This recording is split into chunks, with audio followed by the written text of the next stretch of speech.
NASA ने 30 नवंबर infrared को क्या रेडिएशन, होता है सोलर रेडियो से वेव्स, टकराने की गामा चेतावनी रेज, दी थी। सूरज सौर मंडल का सबसे विशाल तारा है। सूरज के बिना ना दिन होती है ना रात। इंसान, पौधे, जानवर आदि का विकास सूरज के बिना नहीं हो सकता। ये पहलू तो हम सब जानते हैं। आइए देखते हैं सूरज का दूसरा पहलू। नासा ने 30 नवंबर को सोलार स्टॉर्म को पृथ्वी से टकराने की चेतावनी दी थी और ये चीज़ 30 नवंबर को देखी भी गई। तो क्या होता है सोलार स्टॉर्म? आइए जानते हैं। सोलार स्टॉर्म के बारे में जानने के लिए हमें पहले सूरज के बारे में बेसिक चीज़ें पता होनी चाहिए। सूर्य की कितनी लेयर्स हैं? तो सबसे जो अंदर की लेयर है उसे कोर कहा जाता है। कोर में न्यूक्लियर फ्यूजन रिएक्शन होते हैं, जहां हाइड्रोजन और हीलियम गैस को एनर्जी में कन्वर्ट किया जाता है। यानी हाइड्रोजन हीलियम का न्यूक्लियर फ्यूजन होके हमें सनलाइट देखने को मिलती है। कोर सबसे ज़्यादा गर्म होता है। दूसरा लेयर है रेडिएटिव जोन, तीसरा कन्वेक्टिव जोन, चौथा फोटोस्फीयर, पांचवा क्रोमोस्फीयर और छठा कोरोना, जो कि सबसे बाहर की लेयर है। कोरोना लेयर प्लाज्मा से बनी हुई है।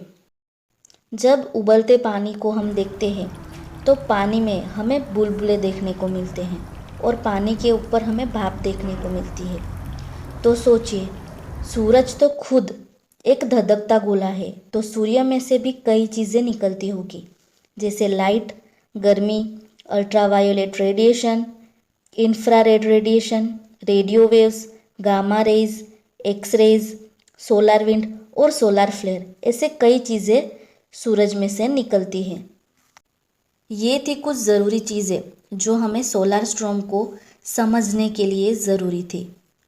जैसे कि हमने आगे बात की, कोरोना लेयर प्लाज्मा से भरी है। प्लाज्मा पदार्थ की चौथी अवस्था है, यानी कि कोई गैस बहुत ज़्यादा गर्म हो जाए और उसके इलेक्ट्रॉन एटम से बाहर निकलने लगे, उस अवस्था को हम प्लाज्मा अवस्था कहते हैं। तो इस कारण यहाँ इलेक्ट्रिक और मैग्नेटिक फील्ड दोनों बन जाती हैं। सूरज में से इलेक्ट्रोमैग्नेटिक रेडिएशन बाहर निकलती है, जिसे हम सोलार स्टॉर्म कहते हैं। अगर सीधी भाषा में हम समझें तो सौर तूफान सूरज पर उठने वाली विकराल ज्वालाओं का एक समूह है। सूरज की सतह पर बड़े पैमाने पर विस्फोट होते हैं। सूर्य की सतह पर होने वाले इस विस्फोटों से उसकी सतह से बड़ी मात्रा में चुंबकीय ऊर्जा निकलती है, जिसके कारण सूरज के कोरोना या सूर्य की बाहरी परत का कुछ हिस्सा खुल जाता है।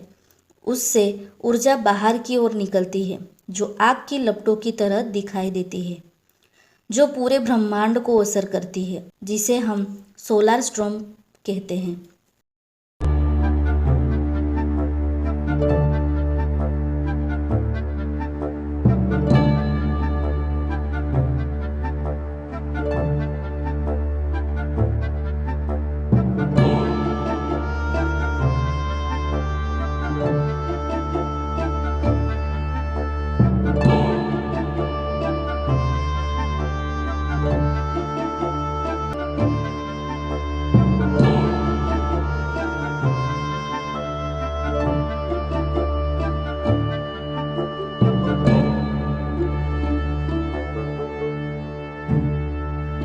आपने नॉर्दर्न लाइट्स के बारे में ज़रूर सुना होगा।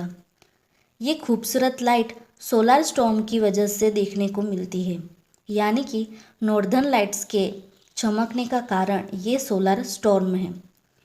सूरज से निकलने वाली इलेक्ट्रोमैग्नेटिक रेडिएशन पृथ्वी के मैग्नेटिक फील्ड से टकराती है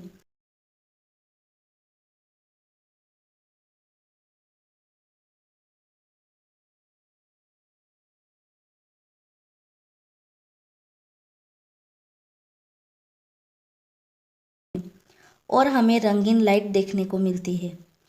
ये लाइट हमें पृथ्वी के दक्षिण और उत्तर ध्रुव पर देखने को मिलती है। ऐसे कई देश हैं जहां हमें ये लाइट देखने को मिलती है, जैसे स्वीडन, फिनलैंड, नॉर्वे, अलास्का। ऐसे कई देश हैं जहां हमें ये लाइट देखने को मिलती है। इस लाइट को अरोरा भी कहा जाता है। सोलर स्टॉर्म से पृथ्वी पर बिजली कटौती, रेडियो संचार में रुकावट या फिर ब्लैकआउट भी हो सकता है। अगर सोलर स्टॉर्म बड़े पैमाने पर हुआ तो पृथ्वी पर बहुत नुकसान हो सकता है। तो ये बातें थी सोलर स्टॉर्म के बारे में। आई होप आपने आज कुछ नया जाना होगा। अगर ये वीडियो आपको इन्फॉर्मेटिव लगी हो तो प्लीज़ लाइक करें, शेयर करें, सब्सक्राइब करें और हिट द बेल आइकन। तो मिलते हैं अगले ऐसे ही इन्फॉर्मेटिव वीडियो के साथ। Thanks for watching.